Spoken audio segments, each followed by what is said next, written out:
Olá, bem-vindo ao programa Tendência e Mercado. Eu sou o Aquiles e nós vamos falar hoje um pouquinho sobre filosofia. Vamos falar de tendências de mercado, logicamente, e também focar sobre a filosofia no dia a dia, no nosso dia de trabalho, no dia a dia da família, assim por diante.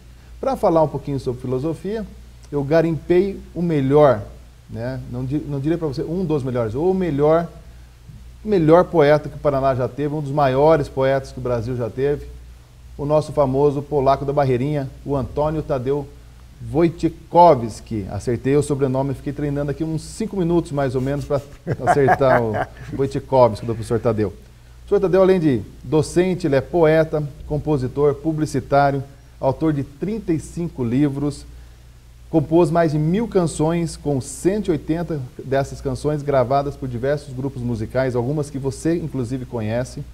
Homenageado também pela região da Toscana pela tradução da Divina Comédia. Foi homenageado, dentre outras homenagens, pelo Instituto Goethe, pela tradução do Fausto. Esse é o Antônio Tadeu. Esse é o nosso polaco da Barreirinha, um dos maiores nomes da poesia do Paraná, de Curitiba totalmente conhecido do pessoal, mas vai para o Brasil inteiro, para o mundo inteiro. Para quem não conhece, um pouquinho agora do professor Tadeu. E o tema filosofia. A pergunta é, professor, vamos começar com uma perguntinha bem tranquila, Um ser humano pode viver sem filosofia, professor? Bem-vindo. Tudo bem? Tudo bom, senhor. Exagerou um pouquinho ali na apresentação, nem tanto, menos um pouquinho, mas bem pouquinho também, não precisa diminuir muito, tá?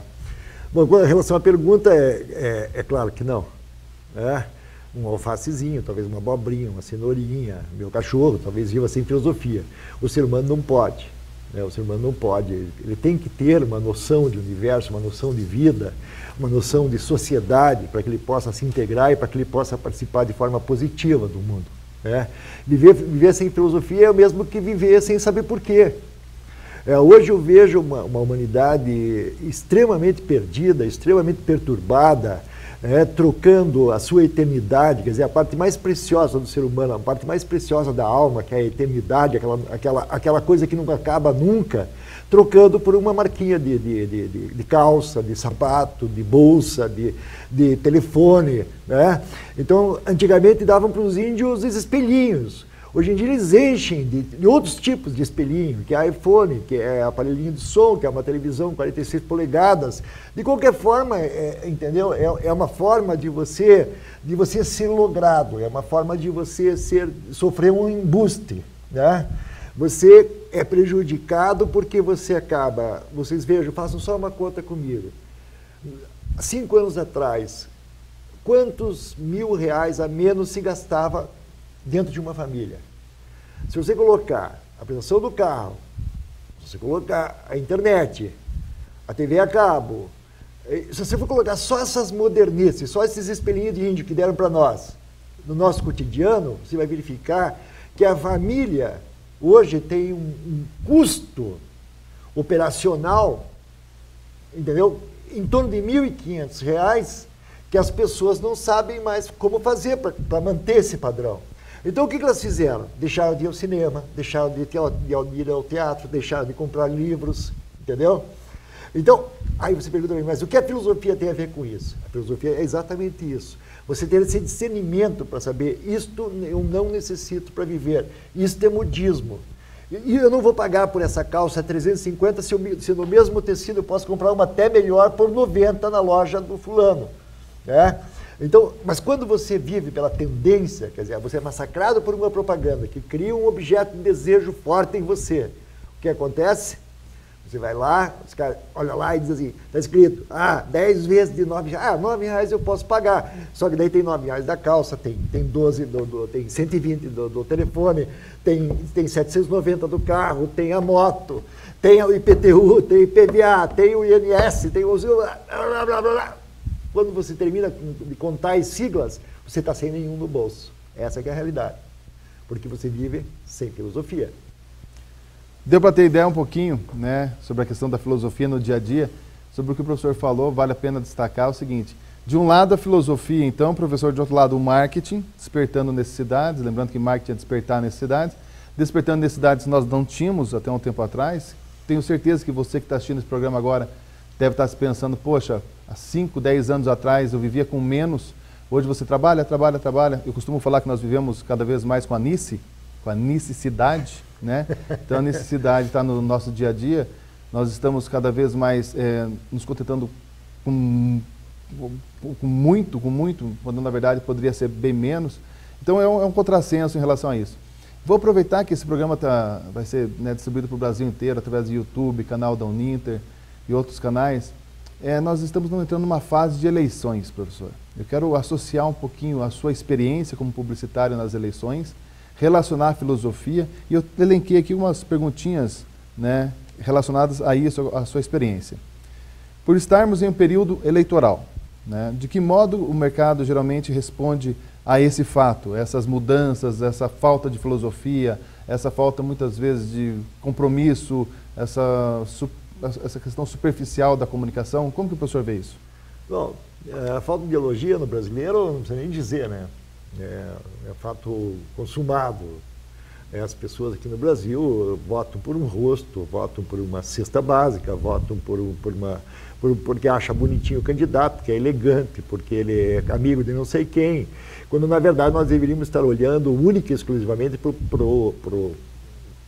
a biografia do candidato. Quem é esse indivíduo? Quem é esse cara que vai mandar no nosso dinheiro? Quem é esse cara que vai determinar o destino do dinheiro arrecadado pela nação? O PT está aí, vai participar pela 4ª vez em seguida, né? É claro que hoje, por exemplo, a direita está em movimento total, né? A direita não se conforma de ter ficado 12 anos fora do poder. Então, essa eleição vai ser um vale-tudo. Já está inquietando os mercados estrangeiros. Você já viu que o risco Brasil subiu, né? Então a tendência agora é criar instabilidade, o máximo possível. Eu vou te narrar uma cena. A minha filha está fazendo doutorado em Campinas, e naqueles dias que o povo brasileiro foi para as ruas, de repente ela vê uma câmera, um grupo de televisão de um partido político, né, de direita, da oposição, preparando grua, tal, 2 câmeras, diretor de cena, tudo. E daí, a mais ou menos uns 60, 70 metros do outro lado onde ela estava, que tinha uma pracinha no meio, é por isso que tinha grua, porque tinha que filmar um pouco de alto para não atrapalhar a visão. Tinha uma vitrine enorme assim. De repente chega um grupo e joga uma pedra naquela vitrine. Então, aí o diretor de cinema fez com o polegar assim, ó, positivo. Quer dizer, estão fabricando imagem para campanha política, quebradeira. Tudo bem, a Dilma fez um governo que deixou a desejar? Eu acho que sim, eu acho que a gente tinha muita expectativa em cima da Dilma. Principalmente porque o Lula, ele de uma certa forma, ele revestiu de esperança assim, a parte mais baixa da população. E mesmo, né, esses 40 milhões que entraram para a classe média, de certa forma, deram até um grau de divindade para o Lula, né? Portanto que ele nunca viu nada e nem vai ver, né? Porque o povo não deixa de ser, o povo no fundo ele é bobo e agradecido, né? Mas fez um governo que de certa forma a gente pagou uma dívida que a gente tinha com a parte mais sofrida da população, sabe?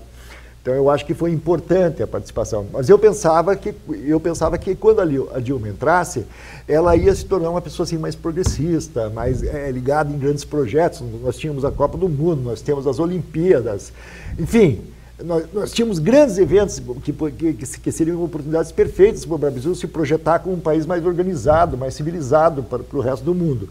E o que a gente está vendo está acontecendo exatamente o contrário. Nós estamos mostrando o quão primário nós somos.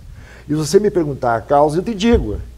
O que você vê no mundo hoje? Hoje, por exemplo, na China, nós temos um grupo de 40 milhões de estudantes estudando 16 horas por dia.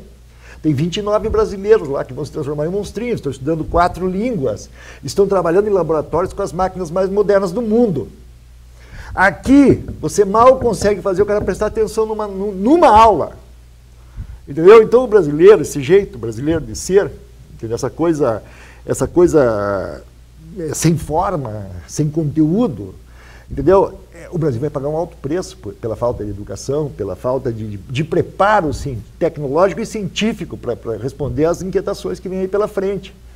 Então nós vamos ter que varrer as florestas do Brasil para plantar soja, entendeu? Para poder comprar, para mandar matéria bruta para poder comprar tecnologia. Esse modelo está completamente equivocado. Né? Então, quando vejo algumas iniciativas de educação assim dando certo no Brasil, como por exemplo a própria IAD, né, hoje já é uma realidade, é um contraponto nesse desânimo que bate na gente, né? Mas o importante é que a gente comece a se conscientizar que a leitura é importante, que o ensino é importante, que conhecer as coisas é importante, que dominar tecnologias é importante, que se renovar como pessoa, como indivíduo, se conhecer, e para isso você vai precisar, nem que seja da tua filosofia, entendeu? Do teu entendimento do mundo. Mas, claro, o caminho fica bem mais fácil se você tem um suporte, né? Tem um suporte de teoria, tem um suporte teórico, né? Porque a prática é muito importante, mas o suporte teórico é capaz de transformar, por exemplo, de dinamizar de tal forma que de 1 você pula para 10, entendeu? Você dá um salto quântico na tua vida, né? E isso é importante. Destaco, além de tudo isso, né, que o professor mencionou, você pode pausar, você pode voltar. Lembrando que se você tiver alguma dúvida em relação ao que for falado aqui no programa, você pode acessar o nosso site, que vai aparecer embaixo do seu vídeo. Está aparecendo durante todo o programa, que é o www.tendenciaemercado.com.br. Lá você pode encaminhar as suas dúvidas para os entrevistados, para o apresentador. Temos também o nosso Twitter, que também está aparecendo constantemente no programa para você, que é o @AquilesJúnior. Você fala diretamente comigo. Temos também uma opção também para divulgação de vagas para o Brasil inteiro, que é o @VagasLegais, que também vai aparecer embaixo do seu vídeo. Mas de tudo que o professor falou, destacaria, professor, a questão da escolha do candidato, né? As pessoas, ainda você escuta as pessoas não levando isso muito a sério. Você escuta aquela tia falando assim, votei em fulano porque é bonitinho, não votei em fulano porque não fui com a cara dele. As pessoas são muito em relação à imagem. Tem uma pesquisa da Associação dos Magistrados do Brasil, que diz o seguinte, a AMB, ela diz o seguinte, que cerca de 67%, quase 70% das pessoas pegam no chão no dia da eleição o santinho para escolher. Então, se nós temos quase 70% dos eleitores escolhendo no dia, pegando no chão o santinho, tem alguma coisa errada, não só com os políticos, tem alguma coisa errada também com os eleitores. Lembrando que os políticos, muitas vezes, 99% das vezes, quase 100%, é reflexo da sociedade. Então, os políticos são eleitores, vêm do povo. Então, nós temos que dar um pouquinho de atenção em relação a aprender a votar também. Só não estou eximindo aqui o que nós vemos aí, alguns políticos aprontando, fazendo, né, coisas erradas, né, no seu dia a dia. Só que eu destaco, nesse momento do programa, como nós temos também que manter uma certa linha, uma certa preocupação em relação a isso.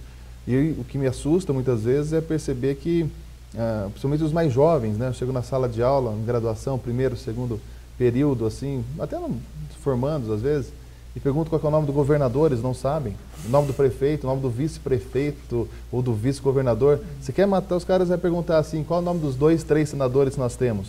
Aí eles misturam tudo. Isso tem muita explicação na literatura, né? As pessoas acabam confundindo, né, os nomes, os partidos, porque são muitos, não dão a devida atenção e daí acaba virando uma bola de neve. Mas, ignorância, né? Ignorância, né? Não dá para tentar amenizar, é ignorância. Eu nunca vou perdoar o povo do Paraná que numa mesma eleição, acho que uns 12 anos atrás, eliminou o Euclides Scalco e o Newton Friedrich. Os 2 melhores deputados do Paraná, os 2 que tiraram nota 10 pelo trabalho que realizaram, não se reelegeram. Os 2, os únicos, quer dizer, ditos como honestos, que lutaram pelo povo, que fizeram projetos geniais, os 2 não se elegeram na eleição seguinte. E é interessante que esses dois, né, essas 2 figuras políticas, por exemplo, elas surgem na memória, você pode pesquisar isso, que elas foram com créditos, né, populares, né? E daí não refletiu isso nas urnas. Então, assim, é interessante. E a tendência do mercado, a tal tendência de mercado. Isso é um pecado, gente do céu. Dentro da tendência de mercado, nós estamos falando hoje no mercado eleitoral. Então, assim, você deve estar pensando, poxa, mas eu queria ouvir falar um pouquinho sobre o mercado de cosméticos, de chocolate, de refrigerante, cerveja. O mercado eleitoral, nós podemos encarar de uma maneira parecida com o que nós observamos nos outros segmentos. Se você começar a perceber, por exemplo, que a mídia, que é o quarto poder, ela influencia a sua decisão de escolha do seu refrigerante e influencia também a sua decisão de escolha de candidato, já é um grande passo, você saber que você está sendo influenciado. Com base nessa pergunta, nessa questão da mídia, né, eu destaco aqui a segunda pergunta que eu tenho para o professor. Os meios de comunicação, a mídia no geral, elas determinam a concretização de uma tendência? O professor concorda com isso? Claro. Você não tem como você escapar. Veja bem, se você tem filosofia, ela não é decisiva. Ela vira um argumento. Ela vira argumentativa e não vira uma coisa decisiva. É diferente. A pessoa que tem discernimento, que tem distanciamento das coisas, ela pode olhar para uma coisa, ela pode apreciar, ela pode avaliar, ela pode ler sobre aquilo, ela pode deduzir uma porção de coisas sobre aquilo. Ela não tem necessidade de transformar aquilo num ato qualquer, não há necessidade. O único ato que ela pode fazer é tranquilamente dizer assim, vagabundo, ladrão, não voto nem morto. Tá? Então, mas isto veio de uma decisão, isto veio de um modo que eu tenho de avaliação. Então as pessoas, hoje em dia, têm uma tendência a sentar em cima, uma tendência de mercado, de sentar em frente da TV e desligar o cérebro. Aceitar tudo aquilo que vem do meio de comunicação, de Facebook, que nunca vi um instrumento para ter tanta coisa fake. E agora se aproxima a eleição, então as inverdades. E tem gente lá, eu vi uma notícia totalmente fake, com 1.147.000 curtir. Não existe isso, velho. É uma mentira, uma coisa que qualquer um se olhar assim, diz assim, não, isso aí é totalmente inventado. Entendeu? Então não é o que você vê, o que você vê não significa que é verdade, pô. Você tem que parar, pensar, avaliar. Se você não tem como chegar a uma conclusão, conversa com seus companheiros de trabalho. Um dos papéis mais legais que eu acho no mundo é na Igreja Católica da Polônia, por exemplo. Tem um fato político assim, vai todo mundo para a igreja para discutir aquela coisa, entendeu? Então a igreja virou um ponto não só de encontro com a religião, mas com a principal função da religião, que em latim quer dizer religar a sua religação com os seres e com Deus. Então, quando te falta instrumentos para que você chegue a uma verdade, debata, procure, investigue, você vai no teu computador, investigue as coisas, chegue a uma conclusão, mas não repita uma mentira, porque isso é a coisa mais hipócrita que um ser humano pode fazer, repetir uma mentira dizendo e ainda, tem uns que chegam a dizer assim, além de contar mentira, ainda assim, eu vi, é verdade. O cara merece amanhecer 200 gramas mais pesado numa esquina qualquer. Porque se eu estou com a minha Magnum... Já era. Seguinte, pessoal, dentro disso que o professor falou sobre a questão das pessoas curtirem, compartilharem, é muito interessante que você percebe isso no seu dia a dia. Muitas vezes você recebe uma informação no Facebook lá, você mal olha, muitas vezes você olha uma notícia e fica indignado, maus tratos com os animais, por exemplo. E você fica a tendência é que você clique ali em compartilhar, porque você sente que aquilo é como se fosse uma arma que você tem, né? Não tem a bazuca do professor, não tem a Magnum do professor, mas você tem o seu mouse ali. Você compartilha ou curte aquilo com uma sensação de dever cumprido. E muitas vezes aquilo ali é uma inverdade. Gil Giardelli, né, Você lembra das que fizeram com a Escola Liberdade, uma das escolas mais maravilhosas que já existiu nesse país, em São Paulo, que era comandada por um japonês lá em São Paulo, que uma mãe de uns alunos não conseguiu pagar, e daí tentou fazer um acerto, e depois não conseguiu cumprir o acerto que ela fez financeiro. Aí, quando ela teve que tirar o aluno da escola, ela inventou uma história de que o menino tinha sido tocado sexualmente, assim, né, dentro da escola. A população do bairro foi lá e quebrou toda a escola, e era uma mentira. Esse senhor morreu de depressão. Entendeu? O sonho de educação que ele tinha, que era um sonho maravilhoso, se transformou em nada, porque tacaram fogo na escola, quebraram tudo. Um dos mais belos projetos de educação. Em cima do quê? Em cima de uma mulher, de uma patife, de uma canalha, entendeu? Que inventou uma história e pôs todo um sonho a perder. Então, pessoal, não façam isso com os sonhos dos outros. Não é só repetir, não é só jabacaninha, não é só assim, que engraçadinho. Não é assim que se faz em comunicação. Comunicação, quando você está dando um compartilhar no teu Face ou mandando um recado para o teu, você está dando o teu aval. Você está avalizando aquilo. Então, antes de avalizar, né, lembrem-se que a responsabilidade que cada um tem perante a vida. Se você quer que esse mundo melhore, a primeira coisa a fazer é melhorar você mesmo. Se você estiver melhor, a partir de amanhã o mundo começa a melhorar. Né? Então, faça a tua parte que, de repente, se todo mundo fizer a sua parte no mesmo dia, no dia seguinte o mundo amanheceu em paz. Gostei. Bom, seguinte, pessoal, seguindo nessa linha, chamaria a atenção, estava citando aqui o nome do Gil Giardelli, que é um dos mais famosos palestrantes da área de mídia digital. Ele cita no seu livro que se chama, né, Você é o que você compartilha. Então, assim, hoje, com as redes sociais, nós percebemos que as pessoas, então, têm isso como se fosse uma arma. Lembrando esse caso do colégio, da Escola Liberdade em São Paulo, nós temos outros casos, logicamente, que aconteceram. Você deve estar lembrando de algum agora nesse momento. Temos casos em que a internet denunciou sim, e era um fato, né, verdadeiro.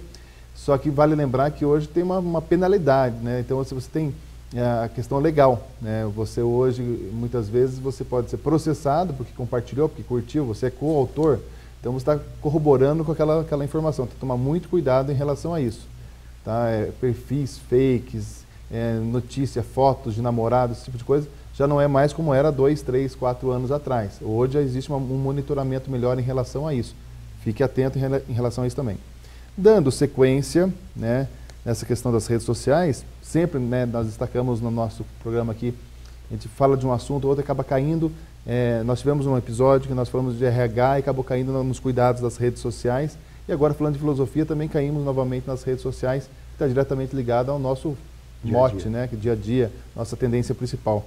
Blogs, Twitter, Waze. Waze, para quem não conhece, é um aplicativo bem interessante, um GPS bem interessante, que a pessoa pode participar, é bem legal. WhatsApp, né, Viber, Skype, o Face. Eu destacaria o WhatsApp, né, quantas vezes você passa a mão no telefone, você fala assim, preciso conversar com o Tadeu, aí você vou ligar, não, mandar um WhatsApp para ele. Né? Então, uma mensagem, um WhatsApp. Então, você tem todos ali, o seu grupo de futebol, o seu grupo de amigos, o seu grupo de colegas da faculdade, está tudo ali certinho. Veja como a comunicação mudou bastante. E com essas ferramentas, como nós podemos deter uma mentira, um fato fake, como o professor falou, que pode fortalecer uma tendência equivocada e se impor com uma verdade, como é o caso da escola? Claro. Quais são os cuidados que nós devemos ter? O cuidado é a responsabilidade, aquilo que eu falei, a responsabilidade. Você, quando alguém diz assim, fulano foi preso com não sei o quê. Foi mesmo? Ou aquela notícia só existe ali? Porque quantas vezes eu já peguei notícias no Face, e-mails que me mandaram, eu digo, bom, mas eu não ouvi falar disso, daí eu vou pesquisar, é fake. De repente você vai lá e diz assim, é falsa a notícia, está lá, já desvendaram, já descobriram até a fonte, quem é que está colocando esse tipo. A boataria. Não sei se vocês lembram que uma das coisas que causou um dos maiores atrasos no Brasil, que no momento que o Brizola era presidente da Internacional Socialista no mundo, que ele voltou ao Brasil, que ele se elegeu governador do Rio de Janeiro e fez uma transformação maravilhosa com os CIEPs no Rio de Janeiro, nas escolas, e que eu acho que o povo brasileiro olhou assim para aquela figura e disse assim, esse tem que ser o nosso presidente. Vocês lembram que a Rede Globo fez com o Brizola? Por que a Rede Globo acabou com a campanha com o Brizola? E alguns jornais acabaram com o Brizola. Porque o Brizola ia cobrar a conta. Ele foi para a comício e disse, a primeira coisa que eu vou fazer quando chegar a ser presidente é cobrar a conta da Rede Globo. O quarto poder. Ele ameaçou a Rede Globo. E foi o erro que ele cometeu. É um erro estratégico, que ele poderia ter dito isso depois da eleição. Foi um erro, infelizmente, foi um erro crasso, porque custou a eleição, acabou subindo o Collor. A Globo fez uma campanha enorme em cima do Collor e o resultado todos vocês conhecem. Nossa poupança foi sequestrada, o Brasil parou praticamente 1 ano e meio com crescimento às avessas, né? Nós crescemos às avessas. O país estagnou, a economia brasileira estagnou. Todo esse crime, lesa pátria, esse desaparecimento desse dinheiro, até hoje dói na alma das pessoas. Mas quem foi que elegeu o Collor? Não fui eu. Eu tenho filosofia, eu tenho ideologia, eu sei o que eu faço. Você sabe? Muito bem, isso mesmo. Então, quando falarem para você de política agora, ao invés de você fazer cara feia ou olhar, trocar de canal, você vai começar a prestar um pouquinho mais atenção para ver se esses conceitos que nós falamos aqui, se eles batem com o dia a dia. Quando tiver horário eleitoral, que diga-se de passagem, o horário eleitoral é preferido pelas locadoras, pelos, né, pelos TV a cabo, tudo, né? Infelizmente, que as pessoas tendem a deixar de assistir. E é legal você prestar um pouco mais atenção, você assistir com um pouquinho mais de carinho, para que você possa, você que está assistindo agora esse programa, possa fazer a diferença. O professor falou uma frase que eu destaco bastante, né? Que seria a frase da entrevista. Se bem que tem um poema bem interessante que ele vai recitar no final, mas assim, a questão de você, se todo mundo fizer alguma coisa hoje, né? Porque nós temos a sensação de impotência, não, somente, não vou conseguir. Mas se todo mundo que está assistindo esse vídeo agora fizer alguma coisa hoje, amanhã pode ser que mude alguma coisa. Então é bem interessante, gostei. Essa eu vou postar no Twitter depois, lá no Twitter do programa, você com certeza vai observar essa passagem. Dentro dessa linha de política, destacamos, além da importância da escolha dos candidatos, a importância também do monitoramento desses candidatos depois de eleito. Tá? Depois e antes, né? Principalmente antes. Né? A tendência nas universidades americanas, canadenses, europeias e orientais é valorizar a prática e o conhecimento aplicado à vida das pessoas e ao seu dia a dia, não apenas as teorias. Essa década será o marco de uma nova era para as universidades brasileiras. Como que o professor explica isso? Bom, vocês vejam, por exemplo, países como a Finlândia, onde 62% dos livros didáticos são de poesia, tem uma outra versão de criatividade, de como resolver problemas, entendeu? Estão criando uma distância muito grande entre os países de terceiro e até segundo mundo, né, em relação aos países de ponta, até que tem tecnologia de ponta. Eu citei agora há pouco esse mutirão de 40 milhões de alunos na China, com os mais altos equipamentos. Então, no mundo tem americano, tem inglês, tem gente do mundo inteiro participando os mais modernos equipamentos, as máquinas coletadeiras, está tudo lá. O que tem de ponta tem lá para os alunos estudarem, cada um na sua área de interesse. Então você veja o que dentro são 8 anos, dentro de 8 anos começa, e já cada ano vai começar uma nova turma. Você imagine a China hoje, com o PIB que já tem, praticamente hoje é o maior credor do mundo, é a China. Como é que nós vamos enfrentar esse mercado, pessoal? Como é que vai ter terreno? Nós vamos ter que destruir todos os rios, todas as matas, nós vamos ter que acabar com o nosso país para depois receber um iPhonezinho de ponta, porque nós não tivemos capacidade de desenvolver um aparelho desse? Não tivemos capacidade de desenvolver uma TV colorida, tela plana, 3D? Não tivemos capacidade, tem que vir tudo de fora. Tudo! Vai acontecer a mesma coisa, vamos repetir o mesmo erro quando nós começamos a trazer fábrica de automóvel para o Brasil. Quando nós poderíamos desenvolver, por exemplo, a nossa hotelaria, nós temos 8.500 quilômetros de costa. Vocês já imaginaram quantos hotéis caberiam? Se você fizesse só uma rede hoteleira, aproveitando a beleza de nossas praias, a Espanha, que é líder mundial de turismo, e o Brasil, que partindo ali do centro, a partir do Rio de Janeiro, é clima bom o ano inteiro. Nós seríamos recordistas mundiais de receber turismo, sabe, turistas do mundo inteiro. Então a gente perde oportunidades. Por quê? Porque entra vagabundo lá, que vai lá com um único objetivo. Chegam lá e dizem assim, agora é a nossa vez. Esse agora é a nossa vez está matando o Brasil, pessoal. Está matando o Brasil. Pessoal, mas não podemos perder a esperança, não é verdade? Não, de jeito nenhum. Pessoal, é o seguinte, eu sei que... Como disse o Gonçalves Dias, né? A vida é combate que aos fracos abate e aos bravos, aos fortes só faz exaltar. É o Gonçalves Dias, nosso poeta romântico, né? Pessoal, lembrando então que para falar com esse programa, www.tendenciamercado.com.br, o Twitter também que está aparecendo na sua tela, tive um grande prazer de falar aqui agora há pouco com o professor Tadeu, né? Também contato o Tadeu via o nosso site. Ficou um gostinho de quero mais, vamos tentar fazer um segundo bloco na sequência. Professor Tadeu, suas palavras finais. Tchau! Fui. Um abraço, até mais.